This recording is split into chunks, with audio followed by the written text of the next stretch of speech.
Welcome to my YouTube channel Dipali Deka Koch. মই আজি আপোনালোকক বৰকচু দম কেনেদৰে বনাই দেখুৱাবলৈ ওলাইছোঁ। এয়া বৰকচু ঠাৰি গুচাই আছে।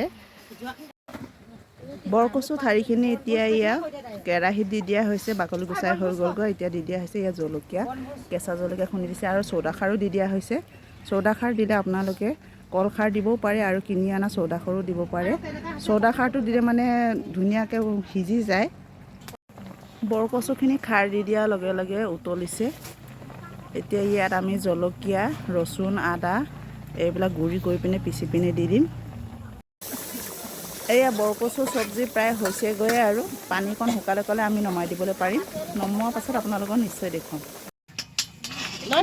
এইগৰাকী বাইদেৱে এতিয়া বৰকচুখিনি খাবলৈ কেনেকুৱা হৈছে, নিমখ হৈছে নে হোৱা নাই টেষ্ট কৰি চাইছে। কেনেকুৱা হৈছে বাইদেউ?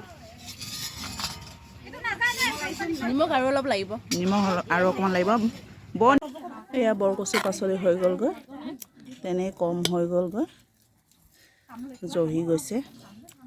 আপোনালোকে এনেদৰে বৰকচু বনাই পিনে খাবচোন, নিশ্চয় ভাল পাব। আৰু যদি ভাল পায় তেতিয়াহ'লে নিশ্চয় কমেণ্ট এটা কৰিব বুলি আশা ৰাখিলোঁ। আজি মোৰ ভিডিঅ'টো মই ইমানতে সামৰি মাৰিলোঁ। থেংক ইউ, ধন্যবাদ। জয় আই অসম।